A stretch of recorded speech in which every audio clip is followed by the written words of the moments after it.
Dans son livre Les 5 blessures qui empêchent d'être soi-même, Lise Bourbeau explore les origines des souffrances émotionnelles qui influencent profondément nos comportements, nos relations et notre rapport à nous-mêmes. En identifiant 5 blessures principales, elle met en lumière comment celles-ci se forment dès l'enfance et comment elles façonnent notre personnalité à travers des masques que nous portons pour nous protéger. L'approche de Bourbeau, en mêlant psychologie, introspection et spiritualité, invite le lecteur à reconnaître ses blessures pour amorcer un chemin de guérison vers une vie plus authentique et alignée avec son être profond.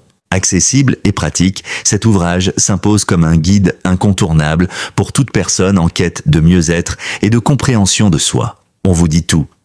Les blessures et leurs masques. Selon Lise Bourbeau, à chaque blessure son masque associé. Il s'agit d'un mécanisme de défense que nous adoptons inconsciemment pour nous protéger. À la blessure de rejet. Origine, la peur de ne pas être accepté par les autres ou de se sentir exclu.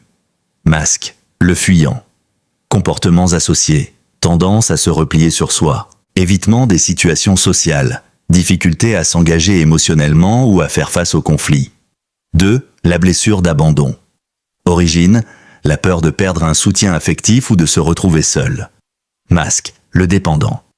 Comportements associés, recherche constante d'attention et d'approbation. Sentiment d'impuissance face aux défis, peur de la solitude, besoin d'être entouré. 3. La blessure d'humiliation. Origine, le sentiment d'être dévalorisé ou dévalorisé, honteux ou honteuse ou indigne. Masque, le masochiste. Comportements associés, surprotection des autres au détriment de soi-même, tendance à l'autosacrifice, difficulté à poser des limites personnelles. 4. La blessure de trahison.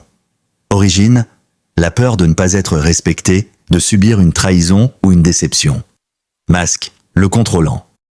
Comportements associés, besoin de tout contrôler et de tout planifier, manque de confiance envers les autres, impatience et exigence élevée.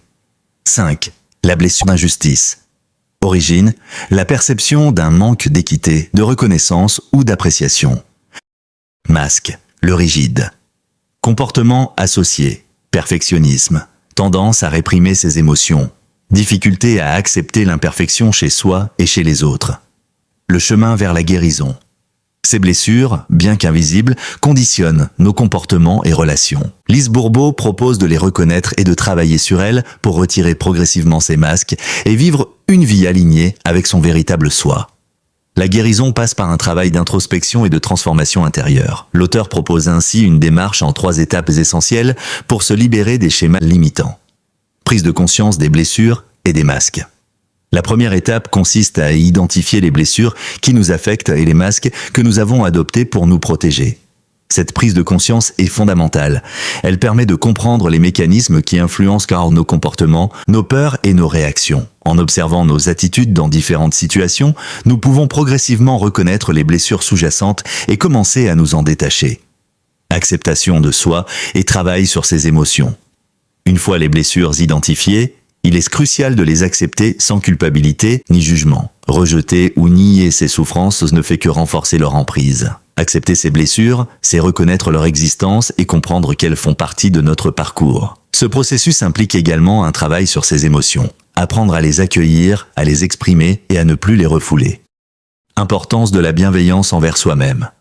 La guérison ne peut se faire sans amour et compassion envers soi-même. Il s'agit d'adopter une attitude bienveillante en s'accordant le droit à l'erreur et en cultivant l'indulgence. Se parler avec douceur, prendre soin de soi et développer l'autocompassion permettent de déconstruire les schémas de souffrance et de restaurer l'estime de soi.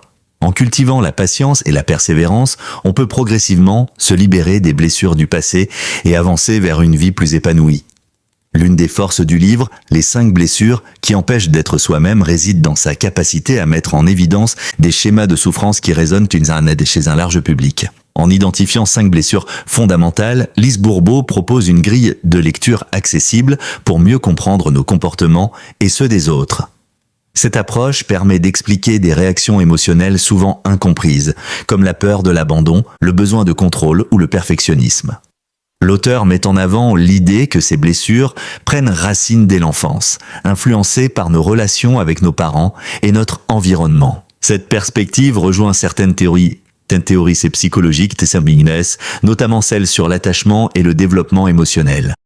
Attention, cependant, Bourbeau ne s'appuie pas sur des études scientifiques précises pour étayer son propos. Néanmoins, le lien entre l'enfance et les comportements adultes reste un concept largement reconnu dans la psychologie moderne. L'idée que nous développons des des masques pour cacher nos blessures est particulièrement pertinente. Ces masques permettent de mieux comprendre nos attitudes et nos réactions face aux autres. Cette approche donne des clés pour prendre conscience de nos mécanismes de défense et amorcer un travail de transformation intérieure. Toutefois, il est important de ne pas réduire l'identité d'une personne à ses masques. Chaque individu reste complexe et évolutif. Lise Bourbeau insiste sur le fait que la guérison des blessures repose avant tout sur une prise de responsabilité personnelle. Il ne s'agit pas de blâmer les autres ou les circonstances. Il s'agit de reconnaître ses propres souffrances et d'accepter d'y travailler. Cette approche encourage une posture active dans le développement personnel, en invitant le lecteur à devenir acteur de son propre bien-être.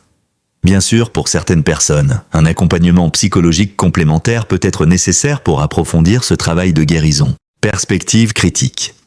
L'universalité des 5 blessures sont-elles réellement présentes chez tout le monde ? Lise Bourbeau affirme que chaque individu porte en lui au moins une des 5 blessures, influençant ses comportements et ses relations. Si cette théorie semble parler à un large public, on peut s'interroger sur son caractère universel. En effet, la personnalité humaine est façonnée par de multiples facteurs. Génétique, environnement familial, expérience de vie, culture, etc. Certaines personnes peuvent ne pas se reconnaître pleinement dans ces catégories ou avoir des mécanismes de défense plus nuancés. Attention donc à ne pas trop simplifier la complexité psychologique individuelle en classant systématiquement les comportements dans un cadre préétabli. Comparaison avec d'autres approches psychologiques ou spirituelles. Le modèle des 5 blessures se rapproche de certaines théories en psychologie, comme l'attachement de John Bowlby, qui explore l'impact des premières relations sur le développement émotionnel. Il évoque également des notions utilisées en psychanalyse, comme les mécanismes de défense de Freud, ou encore en développement personnel, avec des concepts issus de la thérapie cognitive et comportementale, TCC. Cependant, contrairement à ces approches validées scientifiquement, l'analyse de Bourbeau repose davantage sur une vision intuitive et spirituelle. Cela peut séduire certaines personnes en quête de sens, mais en laisser d'autres sceptiques.